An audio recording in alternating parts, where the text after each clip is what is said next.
What's up mga baliw? Merry Christmas, meow! Nagpatuloy ang storya sa isang bahay sa loob ng tower. Makikita natin si Jay na pinagmamasdan ang seedless na kamatis. Nag-aalala siya dahil magiging imposible ang pag-cultivate dahil sa kanilang natuklasan. Inisip niya din kung dahil ba ito sa pangyayari noong nakaraan. Nagkaroon naman ng flashback at dinala tayo 10 years ago. Nalaman natin na isa pala si Jay sa mga naunang nakapasok sa tower noong kakalabas pa lamang nito. Napadpad din siya doon sa pamamagitan ng vanishing method, katulad noong paraan ng pagpasok ni Tommy sa tower. Pinalakas niya ang sarili niya upang makapag-survive sa loob at siya ay naglakbay sa loob ng tower. Dream come true niya din daw dati ang makita ang malawak na lupain sa loob ng tower. Isang lugar kung saan hindi lumulubog ang araw. 24-hour day at meron ding good quality land. Kung kaya niya lang daw makapagpatubo ng crops sa loob ng tower, ang pag-dominate sa global food market ay hindi mananatiling isang pangarap lamang. Matapos ang ilan pang panahon ay nakapagpa-level up pa si Jay at nagawa ng makalabas ng tower. Kakalabas pa lang niya ang dumirekta agad siya sa kanilang kumpanya upang ma-convince ang kanyang ama sa bago niyang idea. Lahat daw ay umaayon sa kanyang plano. Doon daw nag-umpisa ang tower farming project. Nakalikom na ng maraming mga supplies sa pagtatanim at mga farmers. Pero lingid sa kanyang kaalaman ay may malaking problema pa pala siyang kakaharapin. Nalaman niya na wala pa din palang tumutubong mga crops sa kanilang mga seeds na natanim. Nayamot siya dahil nag-invest na sila ng napakalaking halaga sa daang-daang seedlings upang ma-create ang best environment sa tower sa loob ng isang taon. Subalit kahit isa man lang ay walang tumubo. Bigla naman pinakita sa atin ang isang news report sa TV Patrol na sinasabing natuklasan sa research na ilan sa mga awakened hunters ay nawawala ng reproductive ability pag pumapasok sa tower dahil sa pag-adapt ng kanilang katawan sa mana. Subalit ma-rare story naman daw ito once malampasan nila ang level 10. Ibig sabihin noon ay nagte-take effect din ito sa mga seeds at plants na dinadala sa loob ng tower. At walang paraan upang mapa-level up ang mga seeds na nanggagaling sa labas. Sinubukan niyang maghanap ng ibang paraan at naisip na gamitin ang mga crops na nanggaling mismo at pinalaki sa loob ng tower. Binibenta din naman daw ito ng mga merchants bilang pagkain sa tower. Subalit nung tinanong niya ang isang merchant tungkol sa seeds, sinabi nito na hindi sila nagbebenta ng seeds dahil ito ay monopolized ng isang greedy na lalaki na nagngangalang Greed na nasa 55th floor. Naguho ang mundo ni Jay doon dahil sa panahon na yun ay nasa 10th floor pa lamang ang naakyat ng mankind sa loob ng tower, at kahit pa ngayon nasa 38th floor pa lamang sila. Napakarami niya daw nagamit na pera at resources ng kumpanya at siya ay nagmukhang baunak or bobo na anak ng kanyang ama, at tinalikuran ng mga board of directors. At ang tangi niya lamang na magagamit na excuse noon ay dahil bata pa lamang siya at may gatas pa sa labi. Tila ba ang kanyang pangarap na tower farming project ay naguhulang sa kanyang harapan. Pero hindi na daw siya makakapayag na mangyari ulit yun at hindi siya susuko basta-basta. Sinabihan niya ang kanyang mga tauhan na tipunin ang lahat ng kanilang mga hunters sa 38th floor. Bigla din siya naglapag ng malaking bag ng tower coins at sinabing bibilhin nila ang lahat ng mga D-grade magic cherry tomatoes na binibenta ni Moon Ing. Wala din siyang pakialam kahit gaano pa karaming pera ang magastos nila. Sinabi niyang kung hindi gagamit ang E-grade na tomatoes, subukan natin ang D-grade. Baka sakaling makakuha tayo ng ibang resulta kapag mas mataas ang grade. Humanda kayo mga tanga, mapapasakamay ko din ang tagumpay. Pinakita naman sa ating ang ating pinakamamahal na pusikat na si Moon Ing na naglalakad ng masaya, nung bigla niyang mapansin ang nagkalat na mga dahon sa paligid ng lupain. Sinabi niyang, meow, hindi ba't isa itong spring onion leaves na nanggaling sa farm ni Tommy? Ito din, sus Mariasep naman, hindi ba nila alam ang tapat kulinesco program meow?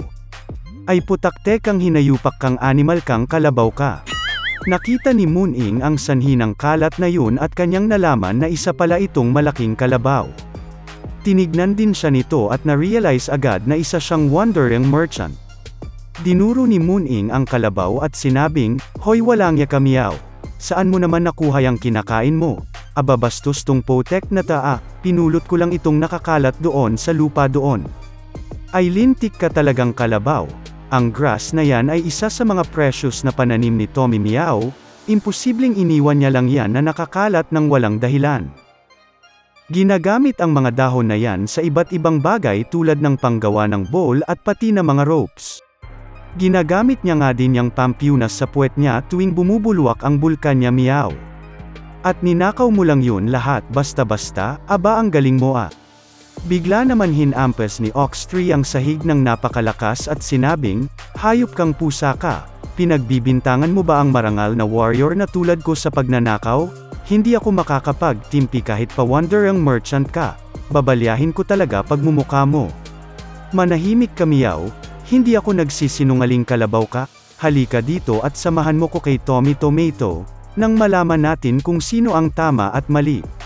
Sige, isama mo ako sa kanya. Tara na Meow, sundan mo ako. Yung Tommy Tomato na yun siguro ang nagtapo ng mga grass na yun, sino ba anim ang mag-iiwan ng napakasarap na damo na mga yun na pakalat-kalat sa sahig? Sa bagay, sinabihan naman ako ng commander na hanapin ang location ng source ng mga grass, aneba naman yan, siguradong mapupuri ako ng commander ulit. Napunta naman tayo sa loob ng cave at makikita natin na natutulog si Tommy. Tinawag siya ni Mooning subalit hindi pa din siya nagigising. Kaya tinalunan niya na ito sa tiyan at sinikmuraan siya ng malala. Sinabi ni Mooning na hindi daw ito panahon para humiga-higa lang dahil may kailangan siyang makita sa labas. Ano ba kasi yun? Animal ka talaga Mooning. May nahuli akong magnanakaw Meow. Seryoso ka ba sa sinasabi mo Mooning? Pag-akyat ni Tommy ay bumulaga agad sa kanya ang Katik at takot na kalabaw na nakatitig sa kanya. Grabe naman talaga, puti lang yung mata no? Ay teka lang Mooning, ito ba yung magnanakaw na sinasabi mong nahuli mo? Meow, tama ka dun Tommy? Tara na at bumaba ka na dyan. Sermonan mo yang kalabaw na yan ng matauhan Meow. Tignan mo naman ito Tommy, ninakaw nitong kalabaw na ito ang mga grass mo Meow. Aba tama ka, ito nga ay ang spring onion na ginamit namin na pangtakip sa field. Ano ba kasi ang problema? Pinulot ko lang naman ang mga damo na nakakalat sa sahig. Kung hindi mo naman yun itatapon hindi naman yun basta-basta nakakalat lang sa lupain di ba? Bowplucks ba kayo? Tinignan ni Tommy ang monster type ng kalabaw at nalaman niya na siya pala ay isang black minotaur monster. Inisip niya na ang uri niya siguro ang binanggit ni Winnie noong nakaraan. Siya ang bumungkal ng lupa sa field at ang nagnakaw ng mga corn leaves na nakakover sa field. Siguro ay nahuli siya ni Mooning habang ninanakaw ang mga spring onion leaves kanina. Tulad ng sinasabi ko kanina pa, isa akong honorable warrior, at hinding-hindi ko magagawa ang magnakaw. Meow ka talagang kalabaw ka, hindi yun tinapon, ninakaw mo lang talaga. Iniisip ni Tommy na dahil isang ang minotaur ang monster na yun, may pagkabaka at kalabaw sila at kayang hamukay ng lupa. Sinabi ni Mooning na, Tommy bilisan mo na at sabihin dito sa animal na ito na hindi mo naman talaga tinapon yung mga grass na yun. Tama, hindi ko naman talaga tinapon ang mga yun. Mga important grass yun na nakakover sa field upang ma-manage ang moisture. Ay talaga ba? Sure ka? Nagnakaw pala talaga ako kung ganoon. Pasensya ka na, hindi ko alam yun. Kung lahat ng bagay ay pwedeng idaan sa pag-so sorry, para saan pa ang pulis? 100 tower coins, kailangan mo ako bigyan ng 100 tower coins bilang compensation sa pagsira sa aking field, at sa pagnakaw ng grass. Grabe ka talaga Tommy, garapal ka talaga. Siya nga pala, salamat sa pagsubaybay sa ating kwento ngayong 2023, Merry Christmas at Happy New Year sa inyong lahat. Kita-kita tayo ulit sa 2029. Meow.